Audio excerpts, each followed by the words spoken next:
Hello, my name is Carla Graffler. I am a student at Southern Illinois University. I'm currently pursuing my master's in public health. And today, this is an assignment for our leadership class, and we are focusing on the topic of leadership. So, for this, I have invited an outstanding public health professional. Her name is Yvonne Daniels. She is a licensed clinician social worker, and she's currently the director of behavioral health services at Shawnee Health Service in Southern Illinois. So, Ms. Daniel, thank you so much for taking the time to talk to us today. Thank you for having me. All right, so first, Ms. Daniels, could you please share with us your journey in getting started in the field of public health? So I originally graduated with my bachelor's in 2010 from Southern Illinois University, and I was looking for a job for quite some time actually, and the job I applied for at Shawnee Health, I actually got a call for a different position. So the original position that I was supposed to get a call for was a community-based position, and I ended up in the clinical side of social work. And while I was there, I was able to meet a therapist who I really just enjoyed who she was, the work that she was doing, the work that she was doing in the community with our patients. And so I decided I wanted to go back and get my master's in social work and become a therapist. So in 2012, Shawnee Health helped me do that. They allowed me to work full time and worked around my schedule so that way I could go to school. And in 2013, I graduated with my master's in social work. And then I became a licensed clinical social worker in 2015. And then between then and now, I was hired to help mentor and train our interns at Shawnee Health. And just since then, I've kind of grown my social work career at Shawnee Health. Wow, what an exciting journey, Ms. Daniels. Given the fact that it sounds like you really worked your way up from providing direct services to clients in a healthcare setting as a case manager, and then being a behavioral health counselor, now a director. Very exciting journey. Now, at what point, Ms. Daniels, did you become interested specifically in leadership as you are now the director of a team of behavioral health professionals? So throughout my whole entire Shawnee career, I have had the privilege to train and mentor interns, and I really have enjoyed that form of teaching. And from then, I just kind of was like, how can I use this passion to continue to grow as a person, professionally and personally? And I decided I wanted to be part of the solution of change. I wanted to decrease barriers for better outcomes because in Southern Illinois, as most people are aware, we lack resources. And so the best way to do that, in my mind, because there's lots of ways you can do that, is to be in a leadership position to help those policies and procedures and help drive that change to have better access for patients. Absolutely, yes. And it sounds like you really wanted to get directly involved in the decision making of things, the policies, the procedure, as you mentioned. It's really critical as those aspects of leadership can determine the direction of the care provided to the communities. Certainly. So now, can you tell us about a person, talking again about a leader? Can you tell us about a person who you think was the best leader you met, and why would you choose that person? So I'm going to give you what most people might consider a very social work answer. I like to draw from all of the leaders that I've had in my life, both past and present. Whether it be peer or a direct supervisor, I think each of them has helped me be a better leader because I've taken something from them. Whether they are the best leader or not, I think you can learn from every experience. But some of the best leaders that I've had in any of my positions, whether it be social work or otherwise, is that they're transparent. with their staff. They provide very timely feedback. You're never surprised by anything that they're saying as far as feedback because they're giving it to you on a regular basis. And they have really good emotional intelligence. Exactly. And I think all these aspects that you have mentioned have to do with communication. And I think that's one of the very important characteristics of a leader, to have the ability to communicate effectively with their staff, because at the end, leaders can impact us in our life, being negatively or positively. Now, let's talk about leadership styles. They are very important. It's very important for a leader to be aware of the different styles of leadership. So, for example, we have what they call the visionary leader, the coaching leader, the servant style leader. So, could you describe, Ms. Daniels, yourself as a leader? And which leadership style do you think you apply in your job mostly?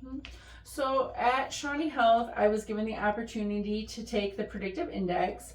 So that's where the employers will give the employees basically a behavioral health assessment to evaluate their personality and will help predict their job performance. And as part of that, I am a maverick, which kind of really plays into my leadership style. But to kind of describe what a maverick is, they're very independent, they have a visionary spirit, and they're very decisive. And so I do think that translates to who I am as a leader, because I do have a very visionary leadership style. I have a very clear focus on where I want to go with the team and how to get there. I do think sometimes in leadership we have to pivot, but having that clear vision can help you get to where you want to go. Without a vision, without a goal, you end up nowhere. And then I would also say that I have a servant leadership style. I like to empower people to be the best that they can be. But I also look at ways that I can help maybe decrease their burnout, help decrease their patient load if that's what they need for a day. I very much promote their own self-care and making sure that they are taking care of themselves so they don't burn out or suffer from compassion fatigue or vicarious trauma. And that is right, what you mentioned, the servant leader style. It is important. And he said actually that the best leaders are the ones who serve their teams the best.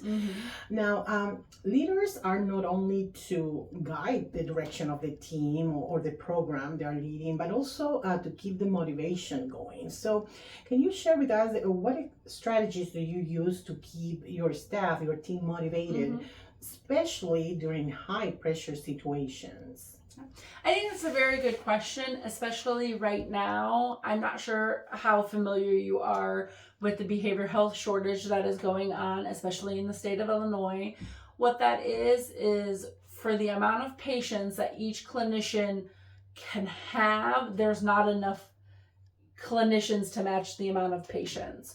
So we have a lot of referrals that are coming in, and there's just nowhere for them to go because there's no clinicians who can do the work. So we have that, and then on top of that, if we can consider ourselves post-COVID, we have a high increase in referrals, especially for anxiety and depression and adjustment disorders, specifically related to some of the things that happened during COVID. And so we have a very high stress situation going on right now in the behavioral health world, not just in Shawnee Health, but lots of places. So one of the things that I like to do with my staff to make sure that I help their motivation is I have very open communication with them. I want them to come to me and let me know where they're at, mentally, where they're at with their burnout, where their compassion fatigue, because those things directly affect the care that they're going to provide our patients. So I also want to provide them support during that time, especially if they're getting close to burnout. But one of the biggest things that I do in those meetings when I meet with them individually is looking at solutions. I take a very solution-focused approach to it. What solutions can we find that will help them specifically, because what works for them may not work for everybody on the team, and then how can we implement that? So it doesn't mean that I can always give them everything that they want, but I can help them look at solutions to get them where they will feel less burnt out or less compassion fatigue. Of course. Yes, and definitely I agree. Paying attention to the individual needs of your team is a good way to, at the end, find the solutions that will Mm-hmm. impact the entire team. So yeah, definitely, you are very right in that statement. And now, as leaders, we have to take care of teams, but it is also important to take care of ourselves, and Mm-hmm. especially in such high responsibility roles like yours. So, can you share with us what are your strategies for self care that you use? So professionally, I like to use a lot of peer support. I like to go to like my old supervisor. I'm still in contact with her. I will reach out to her for certain things. I was also given the privilege of being part of a mentorship program where Mhm. I was connected to another behavior health clinical director in a very similar role and a very similar practice. And why that is so important to my self care is through that mentorship, I was able to learn how to advocate for myself. And that's very important in any role that you have, even as a leader, is not only advocating for your staff, but not forgetting to advocate for yourself and what you need. But then personally, I like to read. I will do so to, continue to grow as a professional person. But I also like to read for pleasure. I think that's just very important and fun. And then I also seek my own therapy. I think it's important for public health people, whether they're a therapist, whether they're a doctor, whether they're a clinic manager, whether they any form of work that where you see the public, to have some type of therapist that you can go to process what you're hearing, what you're seeing, especially in the world that we have right now, but in also a very safe, objective way. They're going to help you process it so that way you don't take those things into your work. And for me, that really helps my self-care. Right. Yes, it is very important, especially in positions like yours, that your team, they are always serving and handling, the mental health needs of the population, and that can actually be very overwhelming at times. And it's so important to have that downtime and dedicate that time that you can do things just for you and things that you enjoy, that cannot, carry more stress or more responsibility, but just fun things, as you said. Very, very important. Now, going back to the leadership journey, could you tell us what achievements are you most proud of? Mm-hmm. Well, first, getting the job. I think that kind of goes without saying, but I think originally I was not going to apply for this job. My old supervisor, who was leaving and moving away, really mentored me for that position and then really supported me in applying for that position. And originally I wasn't sure that I was going to be the best fit for it, but in the long run, not only was I hired, obviously I was the right fit, but I think I was able to bring something to the team because I already knew a lot of the dynamics going into it. And then COVID, it was just ending. And so I was able to really step in knowing where they were coming from. And I think that did help the team. So getting the job was a great accomplishment. But I also think streamlining our school-based counseling procedures. Again, we had just come off COVID. We were going back into the schools full-time. And in addition, adding more counselors to the schools. And so I was able to help streamline that. And each year it gets better and better. And we're able to look at other ways to help other school-based programs. And then in addition, I have a pretty high retention rate. Most of the therapists have stayed. There are a few that have left here and there, but it's usually due to moving out of the area. Some retired, and then some just have different goals in life where being a therapist is no longer what they want to do. But otherwise, the majority of my team has stayed, and we have been able to grow from a team of 12 to a team of 18, 19 if you include myself. Oh wow, yeah, that's great to know, because nowadays, many organizations struggle with high turnover, and they struggle with staff retention. So definitely you having your staff that is solid and can having staying for many years is definitely an achievement. So that's something to be proud of for sure. Now, you as a leader, let's say you are, no longer here, and they want to talk about you as a leader. How do you want to be remembered as a leader? I think as a leader and a therapist, the best way that I can say this is to quote Ralph Emerson. He has a quote that says, "To know one life has breathed easier because you have lived, that is to have succeeded."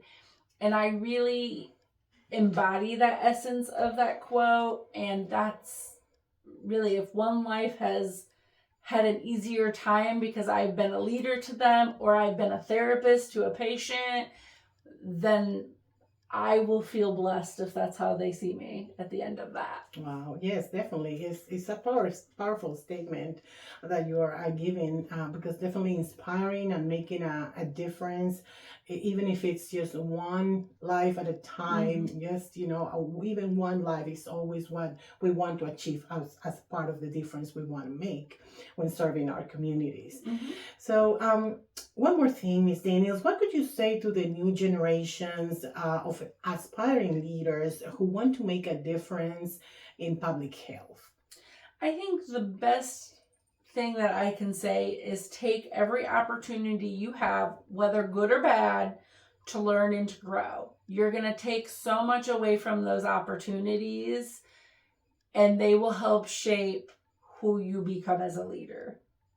Whether it's, in a public health or another setting, but take every opportunity you have, because you never know when you will use that. Absolutely. Okay, well, Ms. Daniels, I want to thank you so much for your time and for enriching us with your expertise and knowledge about leadership. It has been a great pleasure to have you. Thank you so much. Thank you.